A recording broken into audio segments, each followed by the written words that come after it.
you want to be competent and dangerous, or do you want to be vague and useless? Listen to me.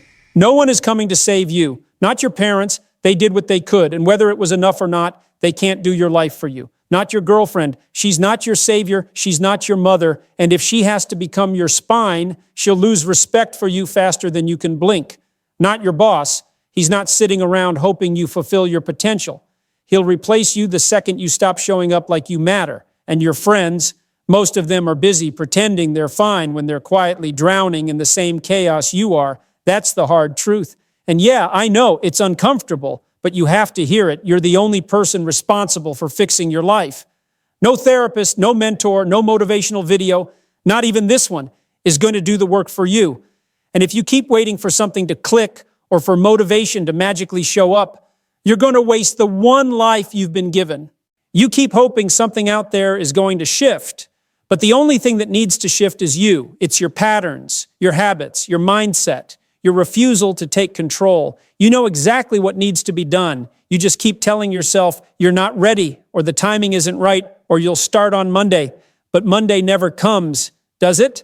What you don't realize is that your indecision, your hesitation, is costing you more than you can even comprehend.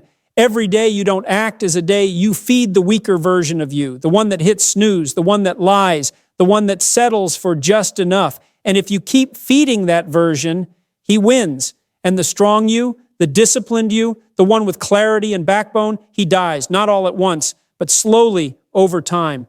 That's the danger here. It's not that your life explodes overnight. It's that it rots quietly while you scroll and stall and distract yourself with nonsense. You don't even notice how hollow you've become until one day you're staring at yourself in the mirror and wondering what the hell happened. And that's the moment where you either wake up or you go numb.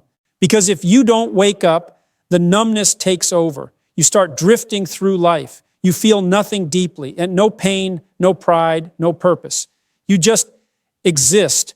And that, my friend, is the slowest form of death. You were not made to drift. You were built to move, built to take aim, built to chase something meaningful, built to carry weight and make sacrifices for something larger than your comfort zone. That's where your peace is. Not in comfort, but in contribution. Not in escape, but in effort. But effort hurts, doesn't it? It's uncomfortable. It's lonely sometimes. It demands consistency, and your old self wants chaos and ease.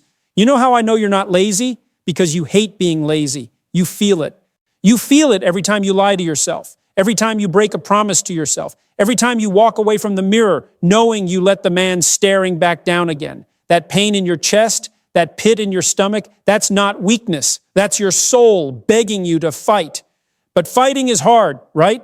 It means doing the things no one else sees, the workouts when no one's watching, the studying when no one's clapping, the silence, the repetition, the discipline. But that's what makes a man. That's what builds backbone. Because guess what? Anyone can talk. Anyone can post a motivational quote. Anyone can make a plan. But how many actually follow through? How many keep going after failure? How many rise when they have every excuse to stay down? That's the difference. That's what separates boys from men. A man keeps showing up. A man chooses structure when his emotions scream for escape. A man builds his identity around who he's becoming, not around who it's easy to be. You want to lead? Then lead yourself first. You want love? Then become someone who's easy to trust. You want peace? Then face the war inside your own mind and stop running from responsibility. Your life is not supposed to be easy. It's supposed to be meaningful. And meaning comes from the weight you carry willingly, the gym, the job, the bills, the doubt, the fear, the pain. You pick them up and you carry them like a man.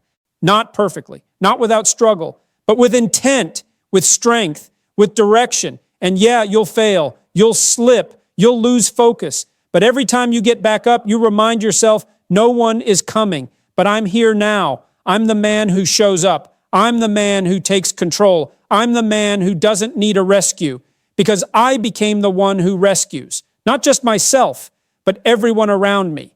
That's the mission. That's the weight. That's the reward. That's the mission. That's the weight. That's the reward. But maybe you're still hesitating. Maybe there's a voice in your head saying, I've already wasted too much time.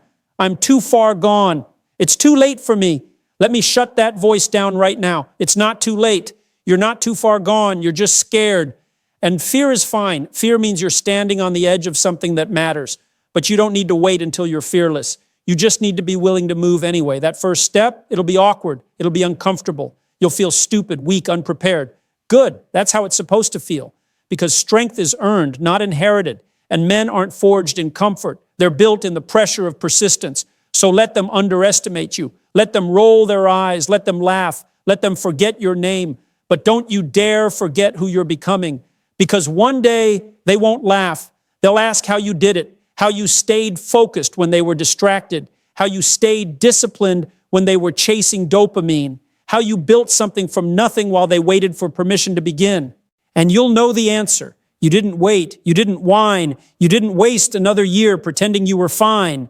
You took the pain, the pressure, the silence, and you built yourself. You became the man no one had to carry, the man who could stand alone, the man who could be trusted, respected, followed. And when the storm comes, and it always does, you won't flinch because you didn't avoid the fire. Being fire means you will lose things. You'll lose people who only like the softer version of you. You'll lose comfort and safety and the illusion that life will somehow be fair. But you'll gain something much more valuable, respect. The respect of other men who recognize the work it took to forge yourself. The respect of women who feel safer just standing next to you. The respect of children who look up and see strength in your silence. And most importantly, the respect of the man in the mirror. Because that's the one you can't lie to. You can fake it on Instagram. You can talk big around your boys. You can wear ambition like a costume. But deep down, when you're alone, you know. You know if you've been showing up or slipping. You know when you're compromising, when you're negotiating with weakness. You know when you've betrayed yourself. And that knowing, that quiet, gut-level truth either builds pride or shame. One rep at a time, one skipped workout, one ignored promise, one, I'll do it later. That's how character is built. Not all at once, but layer by layer, decision by decision, through the boring and the brutal. And here's the thing, it never ends. There is no finish line for a man. The second you stop moving forward, the world starts moving past you. That's why the goal isn't comfort, it's capacity. Can you handle more today than you could yesterday? Can you take on more responsibility, more pressure, more pain, and still remain grounded? That's the test, and no one will grade it for you. No applause, no medal, just results. Your health, your finances, your ability to lead, the respect in the eyes of those who count on you. These are the scoreboards, not likes, not trends, but the lives you impact just by being stable in a world built on chaos. And let's be honest, chaos is everywhere. In the news, in your city, in your mind. Most people are barely keeping it together. They're emotionally fragile, constantly offended, addicted to pleasure, allergic to truth. And in that kind of world, a man who knows who he is, who owns himself, becomes dangerous, not violent, not reckless, but disciplined, resilient, focused. That's the kind of man this world doesn't just need, it's starving for him. And that can be you, if and only if you stop waiting. Stop waiting for someone to motivate you. Stop waiting for the perfect time. Stop waiting to feel ready or confident or qualified. You will never be more ready than you are now. The path will always be uphill. The pain will always be part of it. And the fear, that never leaves. But you move anyway. You speak even when your voice shakes. You train even when you're tired. You lead even when you're not sure if anyone's following. Because leadership isn't about titles. It's not about followers. It's about example. And every man who decides to lead himself gives permission for another man to do the same. You build a standard. You raise the bar. You make discipline contagious. And before long, you're not just saving your own life. You're changing the world around you. So if no one has told you today, you are needed. Not the fake version, not the filtered one, but the real, strong, honest, battle-tested you. And it starts right here, right now, with one decision to stop making excuses and start making progress. No one is coming to save you because you are the one who was meant to rise. Rising once, that's not the hard part. Anybody can rise for a day. Anybody can make a promise to themselves at 2 a.m. when the pain feels fresh.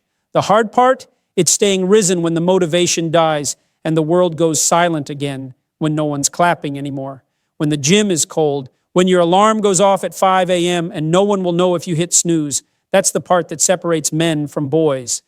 Because this journey, it doesn't reward the loudest voice. It rewards the quietest consistency. The man who gets up and does what he said he'd do. The man who keeps a promise even when the feeling that made it is long gone. You think becoming a warrior is about hype? number. It's about routine. It's about making your life a system so solid that even your worst days don't stop you. And the truth is, some days will break you, not just challenge you, break you. You'll lose people you love. You'll fall short. You'll get betrayed. You'll question whether this was all worth it, but you'll keep going. Because at that point, it's not about hype anymore. So it's about honor. You don't lift for aesthetics. You lift because it keeps your mind from collapsing. You don't work for validation. You work because providing makes you feel whole. You don't lead to impress. You lead because men without leaders fall apart. And every time you want to give up, you remember you made a vow to yourself. And a man who breaks his own vow becomes hollow. So you stand, even when it's ugly, even when it's slow, even when it hurts. And here's the twist. The longer you walk this path, the quieter it gets. You lose distractions. You outgrow fake friends. You walk away from cheap validation. It gets lonelier before it gets legendary. But if you can hold the line, if you can keep walking through the desert with cracked hands and a tired heart, you'll become something terrifying. You'll become undeniable. The man no one can manipulate. The man no one pities. The man no one forgets, because you burned the old version of yourself, the lazy one, the addicted one, the one who needed applause to feel alive. You lit a match and you watched him die. And from those ashes, you built something rare. A man with peace in his eyes and discipline in his blood. A man who doesn't need a stage to be powerful. A man who doesn't chase strength because he embodies it. And when they ask, how did you become him? You'll smile, because the answer's too long to explain. You didn't become him overnight. You fought for him. You bled for him. You earned every piece of him. And you'll know that fire, it was never about burning the world down. It was always about burning away everything you were never meant to.